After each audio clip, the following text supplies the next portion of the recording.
Au terme de l'année 2024, le ministère de la Justice, des Droits humains, chargé des relations avec les institutions, a atteint un taux de réalisation physique de ses activités de 92% pour un taux d'exécution financière de 96,51%. Une performance soutenue notamment par des acquis majeurs enregistrés en matière d'accès à la justice, d'amélioration du traitement des dossiers, de la gestion de l'administration pénitentiaire, du renforcement des actions de promotion et de protection des droits humains, du civisme et de la participation citoyenne. Les résultats majeurs engagés en 2024 sont entre autres plus de 46 lois adoptées par l'Assemblée législative de transition, la réouverture des TGI de Tougan et de Bogandé dans les ressorts territoriaux, la tenue de 14 audiences criminelles qui ont permis de rendre 195 décisions, le jugement de 107 dossiers impliquant 165 présumés terroristes par le pôle antiterror, le jugement de 132 dossiers par les pôles et les chambres ECOFI des cours d'appel, l'opérationnalisation des nouvelles unités spéciales judiciaires, des TGI de Djebougou et de Boromo, l'assistance judiciaire accordée à plus de 1683 personnes.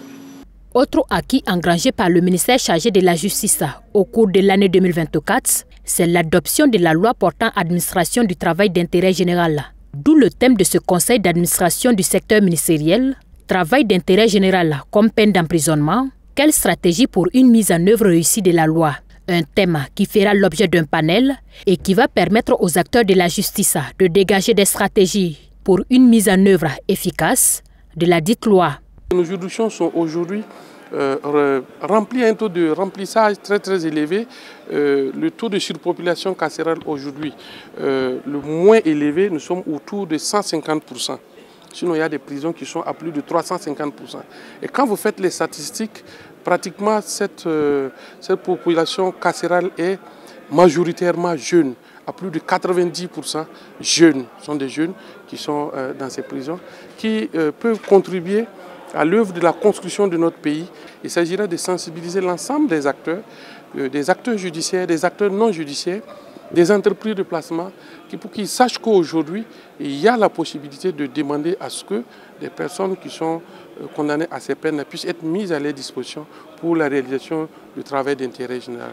Cette session est aussi consacrée à l'examen et à la validation du projet de rapport d'action 2024 du ministère chargé de la Justice et des Droits humains, à l'examen et à l'adoption du projet de rapport de performance 2024 des structures du ministère et à l'adoption du plan d'action ministériel 2025-2027. Les participants à cette session auront également droit à une présentation sur les statistiques judiciaires 2023.